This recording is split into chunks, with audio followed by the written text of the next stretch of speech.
প্রায় কতজন লোক আটকা পড়ে আছে এখানে? বর্তমানে ৩-৪ হাজার লোক আটকা আছে। ৩-৪ হাজার লোকের মতো আটকা পড়ে আছে। তাদের যোগাযোগ করার জন্য কোনো ব্যবস্থা নাই, মোবাইলে চার্জ নাই, একটা নৌকা দরকার বা স্পিড বোট দরকার, একটা জেনারেটরও দরকার। যদি কোনো হৃদয়বান ব্যক্তি বা প্রবাসী যে ভাইরাই আছেন, স্বেচ্ছাসেবী যে ভাইরা আছেন ঢাকা থেকে যারা আসছেন, তাদের এখানে একটা জেনারেটর খুব প্রয়োজন। তাদের কাছে যদি কেউ কোনো সহায়তা পাঠায় আপনারা কি সঠিকভাবে বর্ণনা করতে পারবেন? জি, তাহলে আপনাদের নাম্বারটা, যোগাযোগ নাম্বারটা যদি একটু বলতেন। হ্যাঁ বলেন। 01783578748। আপনার নাম? মনির। সুমন ভাই আছে। আচ্ছা, একটা চলবে নাম্বার একটা। আমাদের তো বিশেষ করে আজকে 3 দিন হয় আমাদের বিদ্যুৎ বিচ্ছিন্ন, আমাদের মোবাইলে কানেকশন পাওয়া যাইতেছে না। যদি আপনারা কিছু করতে চান, আমাদের একটা জেনারেটর যদি ম্যানেজ করতে পারেন, যদি অন্তত মোবাইলগুলো চার্জ করতে পারি, তাহলে আমরা বিভিন্ন দিক থেকে যোগাযোগ করতে পারবো। আমাদের যোগাযোগ ব্যবস্থা একেবারে বন্ধ হয়ে আছে। পরিস্থিতিটা যদি একটু বলতেন। গ্রামের পরিস্থিতি গ্রামের পরিস্থিতি হচ্ছে আমাদের এখানে মূলা ছিল অনেক, বুঝছেন নি, কৃষি ফসল ছিল, মূলা, ধান, তারপরে রাঙা শাকা ছিল প্রায় 1 কোটি টাকার, এরপরে মাছ ছিল, মানে সব শেষ, ক্ষতিগ্রস্ত হয়ে গেছে। এখানে তো আগে কোনো পানি উঠতো না, না না উঠতো আগে। এটা কিন্তু গুমতির ভিতরে এই গ্রামটা, এখানে প্রায় 800 ভোটার। এটা গুমতির ভিতরে, আর এদিক দিয়ে হচ্ছে ময়নামতির মাঝামাঝি, যে গুমতির মাঝামাঝি যে জায়গাটা, গ্রামটা গুমতির ভিতরে আমাদের এই গ্রাম কিংবাজার গ্রামটা গুমতির ভিতরে, এখানে প্রায় 800 ভোটার আছে।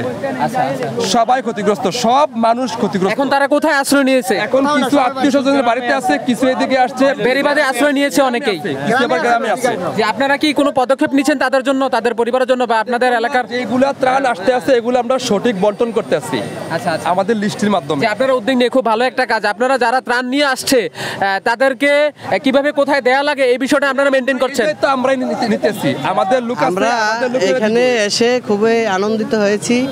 আমরা তো বাংলাদেশ জাতীয়তাবাদী দলের পক্ষ থেকে আপনাদের সাথে যদি কেউ যোগাযোগ করতে চায়, আপনাদের যোগাযোগ নাম্বারটা, যে কার সাথে যোগাযোগ করলে এইখানে যে গ্রামে যারা বন্যা কবলিত আছে তাদেরকে ত্রাণ বা কোনো সহায়তা করতে চাইলে কার সাথে যোগাযোগ করবে? এই যে 2টা নাম্বার নিতে পারেন। আমাদের এই যে যুব দলের নেতা মনির হোসেন ভুইয়া এবং সুমন, যুব দলের নেতা, এখানে কিংবাজার গ্রামে, তারা সুন্দরভাবে এখানে প্রত্যেকটা ঘরের, এখানে এসে যে জিনিসটা দেখলাম, প্রত্যেকটা ঘরে তাদের কাছে যদি কেউ কোনো সহায়তা পাঠায় আপনারা কি সঠিকভাবে বর্ণনা করতে পারবেন? জি, তাহলে আপনাদের নাম্বারটা, যোগাযোগ নাম্বারটা যদি একটু বলতেন। হ্যাঁ বলেন। 01783578748। আপনার নাম? মনির। আমরা কিংবাজার গ্রামের একদম নদীর পাড়ের মানুষ। আমরা খুব অসহায়ভাবে আছি। আমাদের বিশেষ করে আজকে 3 দিন হয় আমাদের বিদ্যুৎ অবস্থিত, একটু যদি লোকেশনের বিষয়ে বলতেন। আমরা কিংবাজারে ময়নামতি ইউনিয়নে অবস্থিত, গুমিতি নদীর পাড় বাঁধের ভিতরে। আমরা সব সময় দুই বেড়িবাঁধের মাঝখানে।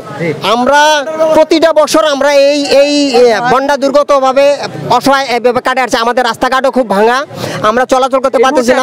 কিভাবে সহায়তা করা এই মুহূর্তে আমাদের বিশেষ করে সবচেয়ে সহযোগিতা করা যায়, আমাদের যদি 2টা স্পিড বোট দেওয়া হয়তো, দিয়া যদি না, আমাদের লোকজন অনেক আসতে পারে, অসুস্থ আছে লোকজন, হসপিটালে নিতে পারতেছি না।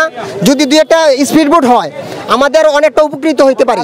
এবং আমাদের বিদ্যুৎ নাই, আমাদের মোবাইলগুলো চার্জ দেয়, প্রত্যেকটা লোকের মোবাইল সংযোগ বন্ধ, চার্জ দেয়। আজকে 3 দিন হয় বিদ্যুৎ সংযোগ বন্ধ হয়ে আছে। আমাদের শুধু ত্রাণ আইসা এখন ভাঙা যে পড়ছে, শুধু ওইদিকে চলে যায়, আমাদের লোকের দিকে দেখতেছি পানিতে তলিয়ে গেছে। জি, অনেক লোক আটকা আছে, অনেক লোক আটকা আছে, বিভিন্ন বিল্ডিং এর ছাদের উপরে আটকা আছে। অনেক এখন কেউ আসতে পারে না। অনেক রুগী নিয়ে আমরা কোনো হসপিটালে যাইতে পারতেছি না। বিশেষ করে আমাদের এখানে 4-5 হাজার লোক এখনো আটকা আছে বর্তমানে। জি, প্রশাসন যদি আমাদের যদি জেনারেটর এবং 2-একটা স্পিড বোট দিয়া আমাদের কিছু সহযোগিতা করে, কিছু রুগী আছে, কিছু হসপিটালে নিয়ে যেতে করতে পারে। হ্যাঁ, জি, খাবার পানি, ওষুধ, এগুলা খুব প্রয়োজন। অনেক বাচ্চাগুলা ডায়রিয়া হইয়া মৃত্যু সজ্জায় আমাদের এদিকে। কারো স্যালাইনের দরকার, ওষুধপাতির দরকার, এক বাড়ি থেকে আরেক বাড়িতে যাইতে পারতেছে না। বাড়িগুলো বিভিন্ন জায়গা, যদি কয়েকটা স্পিড বোট দেওয়া হয় তারা আমরা কমিউনিকেশন রক্ষা করে সবার কি অবস্থা আছে তা জানতে পারবো। Thank you. বন্ধুরা শুনছিলেন এই মুহূর্তে কিং বাজেহরাতে যে পরিস্থিতি, তারা প্রায় কতজন লোক আটকা পড়ে আছে এখানে? বর্তমানে 3-4 হাজার লোক আটকা আছে। 3-4 হাজার লোকের মতো আটকা পড়ে আছে। তাদের যোগাযোগ করার জন্য কোনো ব্যবস্থা নাই, মোবাইলে চার্জ নাই, একটা নৌকা নৌকা দরকার বা স্পিড বোট দরকার, একটা জেনারেটরও দরকার। যদি কোনো হৃদয়বান ব্যক্তি বা প্রবাসী যে ভাইরে আছেন, স্বেচ্ছাসেবী যে ভাইরা আছেন ঢাকা থেকে যারা আসছেন, তাদের এখানে একটা জেনারেটর খুব প্রয়োজন। আসলে তাদের এখানে অনেকেই প্রবাসী আছে, বাট তারা কারোর সাথে যোগাযোগ করতে পারছে না যে সহায়তা করবে। তো এই কারণে জেনারেটরটা খুবই প্রয়োজন। যদি সম্ভব হয় একটা জেনারেটর ব্যবস্থা করে দেওয়ার জন্য বিশেষভাবে অনুরোধ করছি। ধন্যবাদ। আসসালামু আলাইকুম।